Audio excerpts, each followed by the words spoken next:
At 79, Alan Jones revealed his 5 toughest rivals. This is the list, and what it tells us about a man who gave everything to the sport and lost almost as much. The late 1970s and early 1980s were a crucible for Formula One. Turbo engines arrived and detonated the existing competitive order. Ground effect aerodynamics generated cornering forces no human body was designed for, then were banned mid-season, redrawing the entire competitive landscape. Drivers died regularly. The men who kept showing up understood they had chosen a profession that might kill them. Jones arrived at Williams in 1978, when the team was still searching for identity.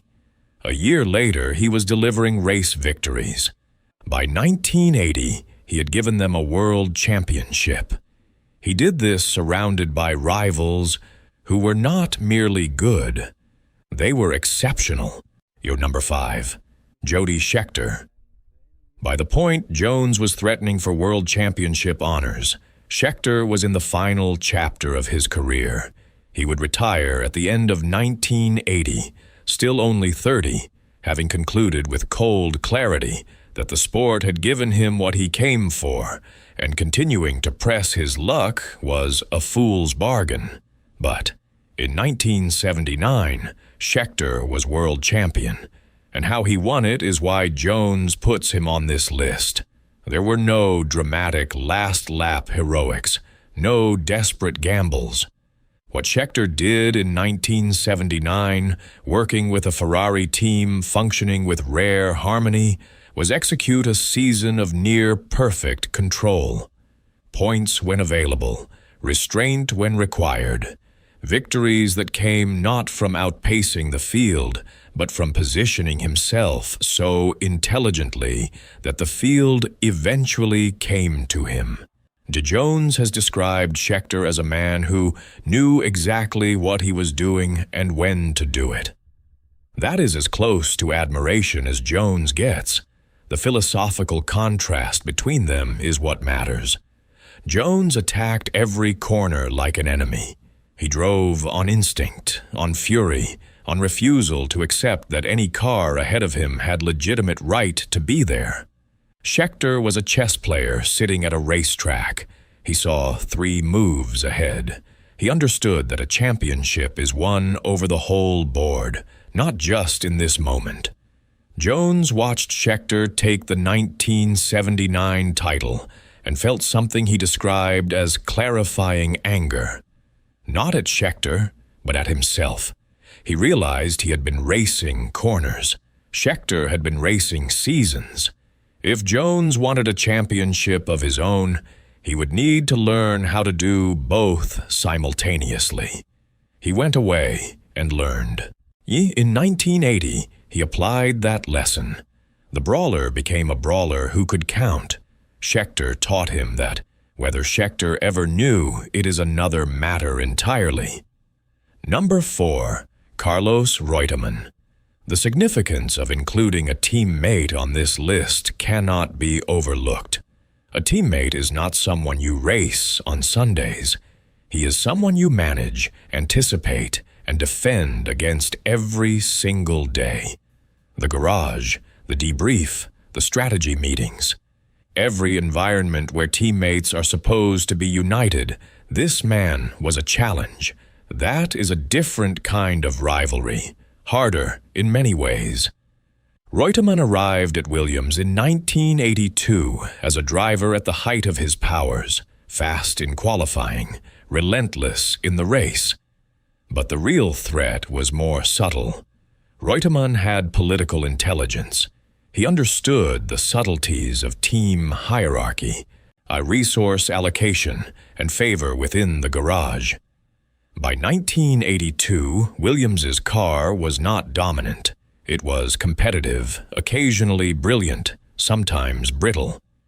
In that environment, where strategy and resource allocation mattered as much as raw pace, Reutemann moved through the season with surgical precision.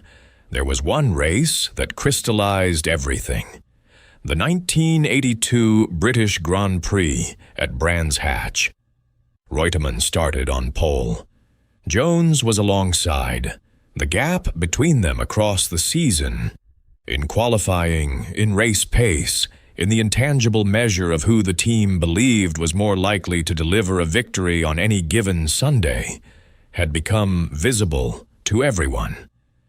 What made Reutemann difficult was not that he was faster. He was not obviously faster. What made him difficult was that he was methodical, he was politically aware, and he was uninterested in the kind of open psychological warfare that Jones understood. Reutemann did not need to beat Jones on the track every weekend. He just needed to be in position to win when it mattered. Jones had to manage not just his rival, but the entire political ecosystem inside the team. That pressure, Jones has acknowledged, affected his driving. Not dramatically, but tangibly. For the only time in his career, he was not simply trying to be faster. He was trying to survive the teammate. Number 3. Niki Lauda. Lauda arrived in the 1982 season with a specific reputation. Two-time world champion, a man who had nearly died, a man who had come back and proven something to himself and to Formula One that transcended mere racing.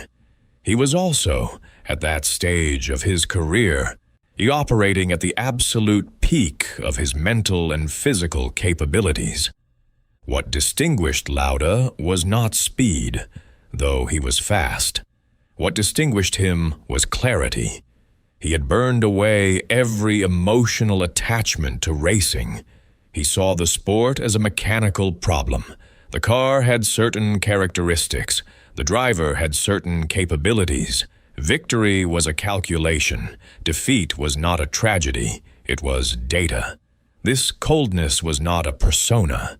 It was genuinely how Lauda saw the problem. Jones operated in the open. His emotions were visible. His frustration registered on his face, in his words, in the way he drove when angry. Lauda operated behind a wall of absolute mental discipline. That discipline made him almost impossible to intimidate, almost impossible to provoke into error, almost impossible to read. Jones could see everything about his own mind reflected in his driving.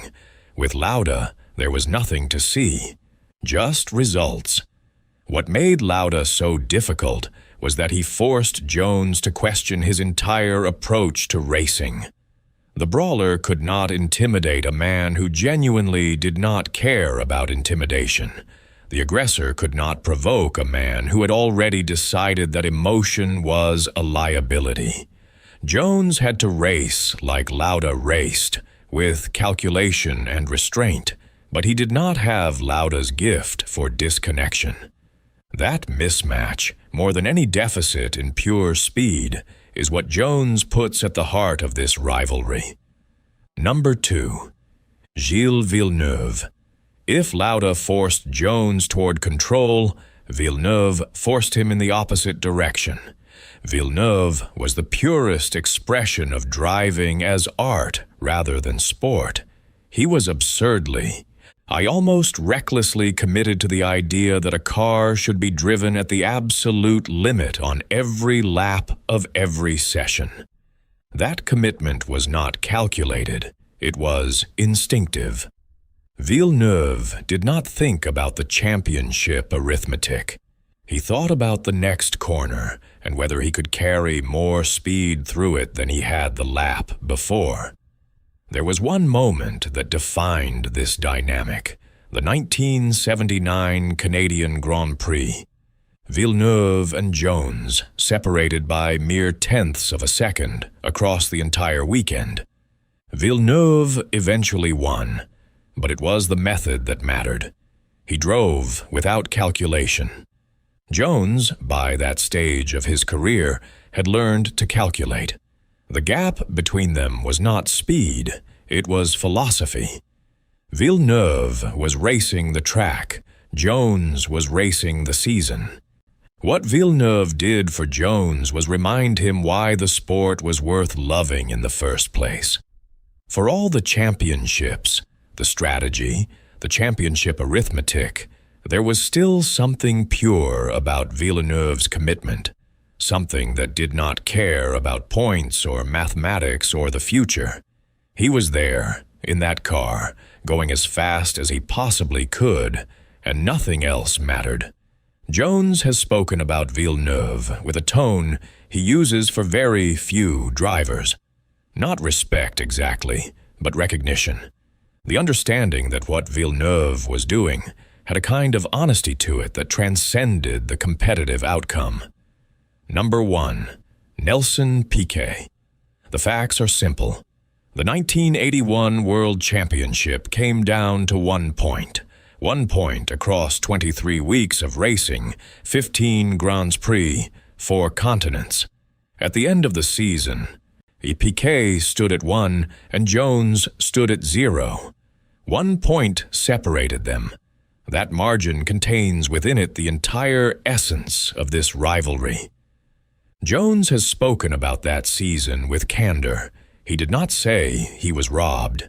He did not construct an alternative history from incidents where things did not go his way. He said, in terms that cost him something to say, Piquet was better that year. I need to be honest about that. That sentence deserves attention.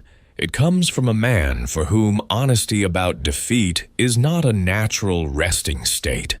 Someone who has spent years replaying moments and arrived at a conclusion he would rather not have reached. Piquet earned it. The point belonged to him. What made Piquet so difficult to contend with was the combination of qualities Jones was least equipped to neutralize. The speed was obvious. Piquet was quick in a way that was undeniable, but everything surrounding the speed made him exceptional. Jones operated in the open. His emotions were visible. Piquet operated in the shadows. He was charming in interviews, apparently unconcerned with the pressure of championship battles in a way that drove Jones slightly mad, because Jones understood intuitively that the relaxed exterior was a performance. Somewhere behind it, Piquet was working. Jones described the experience as trying to grab smoke. Smoke is real. You can see it. You can reach for it. You cannot hold it. Then the season ends, the points are totaled, and the smoke is standing on the podium holding a trophy. The final layer is this. The years when Jones was unambiguously at his best, 1980 and 1981. Those were precisely when Piquet was applying the most extreme pressure. Jones did not lose a championship in a diminished state. He lost it at his absolute best, against someone who was also at his absolute best, in the same car class, on the same circuits, with the same rules. That is not a footnote in Jones's career. That is the defining chapter. Jones has carried the 1981 championship, its loss, its margin, its arithmetic, for more than 4 decades. Not with loud bitterness, with something quieter and harder to resolve. The understanding that he gave everything he had, and it was not quite enough. The man who had just a little more was Nelson Piquet. That is what a number 1 rival is. Not the man who beats you when you are weak.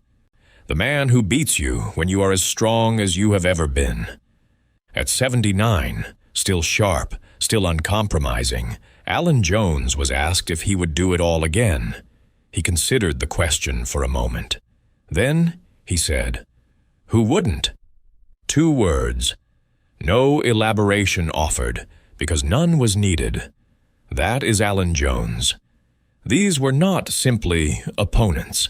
They were the reasons the championship meant something when he won it. They were the proof that what he was doing was genuinely difficult, that the standard he was competing at was genuinely high, that the things he sacrificed were sacrificed in pursuit of something worth having. Jody Scheckter taught him that intelligence is as legitimate a weapon as aggression, and that a driver who can wield both is essentially unstoppable. Carlos Reutemann taught him that the most damaging challenge often comes from inside your own team. Niki Lauda showed him what it looked like to be truly cold-blooded, to strip racing to its mechanical logic and execute without sentiment. Gilles Villeneuve reminded him why the sport was worth loving in the first place, why you get in the car even when the odds are frightening. And Piquet, one single point across an entire season, reminded him that excellence has no ceiling, that if you bring your best, someone else may bring theirs, and the margin between you may be so small it barely exists. That is the legacy of a champion, not the trophy on the shelf, not the lap record in the history books, but the quality of the men who stood between you and the thing you wanted most, and who made you earn every single inch of it.